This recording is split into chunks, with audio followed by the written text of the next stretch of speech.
Hello friends, मैं राधिका देवांगन आज आपको बताने जा रही हूँ आपका असाइनमेंट। नवंबर का जो असाइनमेंट है आपका, है ना, ये आपका सब्जेक्ट अकाउंटेंसी का। देखिए, सबसे फर्स्ट क्वेश्चन था आपका, फर्म से कोई साझेदार कब निवृत्त हो सकता है, साझेदार की निवृत्ति का फर्म पर क्या प्रभाव होता है। अब देखो, एक साझेदार जो होता है जो रिटायरमेंट हो जाता है ना, या किसी कारणवश क्या होता है वो अवकाश ग्रहण कर लेता है, तो साझेदार की उस निवृत्ति, है ना, रिटायरमेंट का फर्म पर क्या प्रभाव पड़ता है। अब देखो, कोई साझेदार कैसे फर्म से निवृत्त हो सकता है।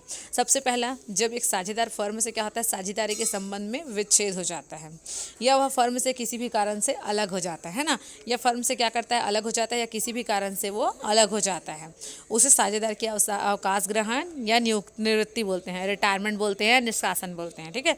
फिर है सूचना देकर, बाई नोटिस। बाई नोटिस, है ना, बाई नोटिस में क्या होगा आपका, जो ऐच्छिक साझेदारियों की दशा में कोई भी साझेदार क्या करेगा, अन्य सभी साझेदारों की सूचना देकर फर्म से क्या हो सकता है, अलग हो सकता है। फिर है वृद्धावस्था के कारण, है ना। अब इसको आप इंग्लिश में लिख लेंगे पॉइंट को, वृद्धावस्था के कारण। देखिए, जब किसी साझेदार की आयु क्या हो जाती है, अधिक हो जाती है, और वह कार्य करने में क्या हो जाता है, असमर्थ हो जाता है, तो अपनी वृद्धावस्था के कारण क्या होता है, फर्म से अपनी अलग कर देता है। फिर अस्वस्थता के कारण, है ना, अस्वस्थता को भी क्या बोलते हैं इंग्लिश में, आप क्या कर लोगे, पॉइंट को डिस्क्राइब कर लोगे, है ना। देखो, जब कोई साझेदार क्या होता है, किसी ऐसी बीमारी का शिकार होता है जिसने वह सक्रिय रूप से कार्य करने के योग्य नहीं होता, असमर्थ होता है, तो क्या करता है, वह फर्म से अवकाश ग्रहण कर लेता है, अवस्थता के कारण ग्रहण करना चाहता है। फिर है मतभेद होने के कारण, है ना। फिर क्या होता है, साझेदारी फर्म में सभी कार्य सहमति के आधार पर किए जाते हैं। यदि किसी साझेदार का फर्म से मतभेद, अन्य साझेदार से मतभेद होता है, उससे फर्म अन्य साझेदारों के साथ क्या होती है, कठिनाई होती है। फिर है अन्य कार्य हेतु, जब साझेदार का कोई साझेदार फर्म में कारोबार के अतिरिक्त अन्य कोई कार्य करना चाहता है, तो वह फर्म से अवकाश ग्रहण कर लेता है। इस प्रकार अधिक लाभ कमाने के लिए क्या करता है, साझेदार अवकाश ग्रहण कर सकता है। फिर है आपका वैधानिक स्थिति देखेंगे, है ना। अब देखो, साझेदार द्वारा साझेदारी में अवकाश ग्रहण हो जाता है, ठीक है, रिटायरमेंट हो जाता है ग्रहण करने पर, किंतु बचे हुए साझेदार परिवर्तित की दशा में क्या करते हैं, नए समझौते के अंतर्गत नई साझेदारी का निर्माण कर लेते हैं। वैधानिक दृष्टि से अवकाश ग्रहण करने वाला साझेदार जो होता है, वह अवकाश ग्रहण कर लेने पर भी अपने कार्यविधि के दायित्वों के लिए उत्तरदायी बन रहता है, परंतु व्यवहार में शेष साझेदार अवकाश प्राप्त साझेदार को उसके हिस्से की रकम देकर उसे दायित्व मुक्त करते हैं, तथा उसका दायित्व क्या करते हैं, अपने ऊपर ले लेते हैं। एवं पृथक होने वाला साझेदार एक सार्वजनिक सूचना जनसाधारण को अखबार में देने से वो फर्म की तारीख, वो इस तारीख से पृथक माना जाता है।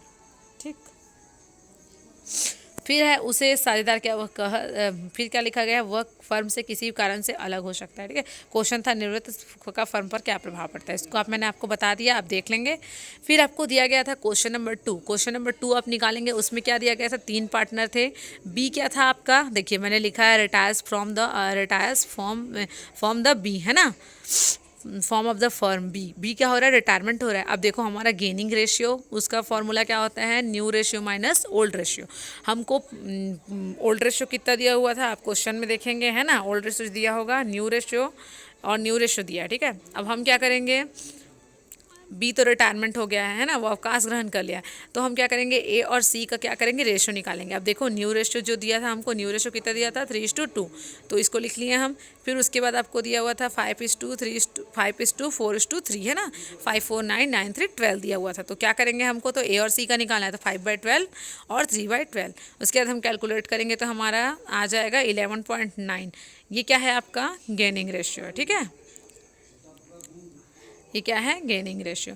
फिर है क्वेश्चन नंबर 3। आप क्वेश्चन नंबर 3 को बहुत अच्छे से देखेंगे, ये क्वेश्चन आपके एग्जाम में आ सकते हैं।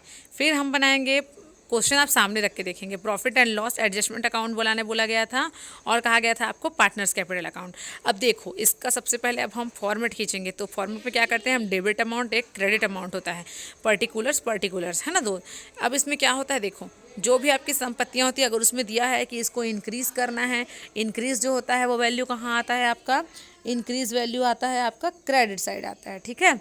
और जो आपका डिक्रीज वैल्यू होता है, जैसे डेप्रिसिएशन वाला पार्ट होता है, वो किस साइड आता है, डेबिट साइड। अब देखो, टू बैड डेप्ट रिजर्व, अब हमको क्या करना है, बैड डेप्ट रिजर्व करना है, तो कितना होता है, 9000 दिया गया था, उसका 5% कितना हुआ हमारा, 450।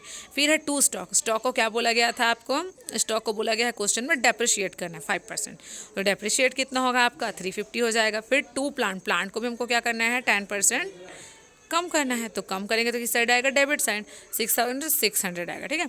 फिर है आपका बाई बिल्डिंग। अब बिल्डिंग को क्या बोला गया था, 5,100 रुपये करना है, पहले कितना था 14,000, तो जितना अमाउंट डिफरेंस उसको क्या करेंगे हम उतने से बढ़ा देंगे, तो 1,100 रुपये बढ़ाया गया है संपत्ति को, तो किधर है, क्रेडिट साइड। फिर है अकाउंट का बैलेंस निकालेंगे, दोनों साइड टोटल करेंगे, टोटल लगाएंगे, जिस साइड कम उस साइड हम क्या करेंगे, बैलेंस लेके आएंगे। By loss transfer to partners capital account में, है ना, ABC। अब देखिए ABC का रेशियो आपको दिया गया था क्वेश्चन में 3:1, 3:2:1। अब हम क्या करेंगे, इसको डिस्ट्रीब्यूट कर देंगे, आप इसको डिस्ट्रीब्यूशन ऑफ लॉसेस कर लेंगे, ठीक है। फिर पार्टनर्स कैपिटल अकाउंट। अब सबसे पहले हम पार्टनर्स कैपिटल अकाउंट में बैलेंस लेके आएंगे। बैलेंस है ना, बैलेंस हम किधर लाएंगे, क्रेडिट साइड लाएंगे। कितना है कैपिटल, 10,000 10,000 10,000, ठीक है। फिर अब देखो यहाँ क्या हुआ था, हमको लॉस हुआ था, लॉस हुआ था, हम उसको कहाँ लेके आएंगे, डेबिट साइड लेके आएंगे। तो लेके आएंगे टू पेरेंटल एडजस्टमेंट अकाउंट, 150 150, ठीक है। फिर क्या करेंगे, बैलेंस निकालेंगे। अब क्या हो रहा है, सी जो है वो क्या कर रहा है, अवकाश ग्रहण कर रहा है, तो उसका हम क्या कर देंगे, लोन अकाउंट, और बाकी इसका बैलेंस कैरी फॉरवर्ड कर देंगे, ठीक है।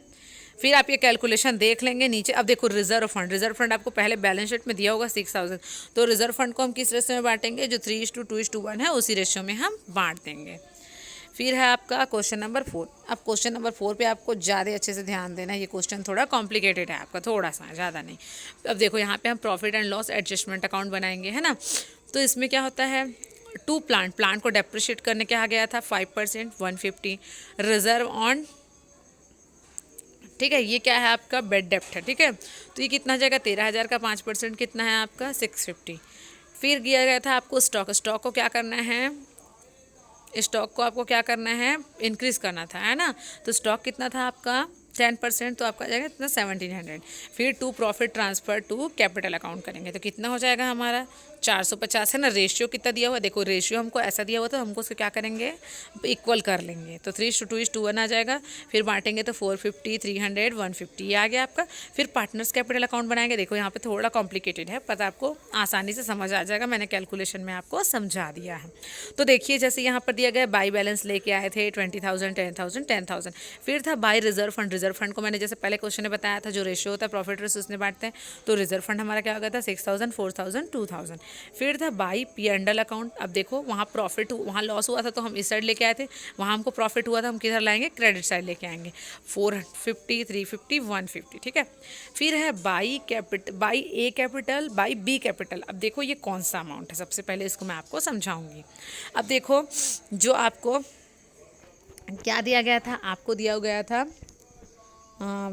आपको दिया गया था गुडविल, कैलकुलेशन ऑफ गुडविल। पहले गुडविल कैलकुलेट करते हैं। गुडविल में दिया गया था आपको कैलकुलेशन ऑफ गुडविल सी का 12,000 था, तो 12,000 को हम 3:2:1 में डिस्ट्रीब्यूट कर देंगे। अब क्या कर रहे हैं, सी जो है वो क्या कर रहा है, अवकाश ग्रहण कर रहे हैं, तो सी के हिस्से का कैपिटल हम क्या करेंगे, ए और बी में बांट देंगे, ठीक है। ए और बी में बांटेंगे तो 3:2 होगा रेशियो, है ना। तो 3:2, एक का आ जाएगा आपका 2,000। देखो आपका कितना आया यहाँ पे, सी का आया 2,000, सी अवकाश ग्रहण करा तो उसके गुडविल को हम क्या करेंगे, 2 पार्ट में बांट देंगे, तो कितना हो जाएगा आपका, 1,200 रुपये आ जाएगा और 800 रुपये आ जाएगा। तो क्या करेंगे, बाई ए कैपिटल, है ना, बाई ए का कैपिटल कितना आ जाएगा, 1,200 रुपये आया। बाई बी का कैपिटल कितना आ जाएगा, 800 रुपये आ जाएगा। ये किस में आएगा, सी कॉलम में आएगा, क्यों, क्योंकि सी का गुडविल है।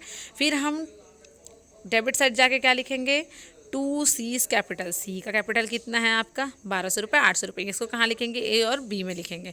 फिर बैलेंस निकालेंगे दोनों साइड का, बैलेंस जिस साइड आएगा आपका देख लीजिएगा, बैलेंस कैरी फॉरवर्ड आया, और सी जब अवकाश ग्रहण कर रहा है तो उसका आएगा टू लोन अकाउंट आएगा।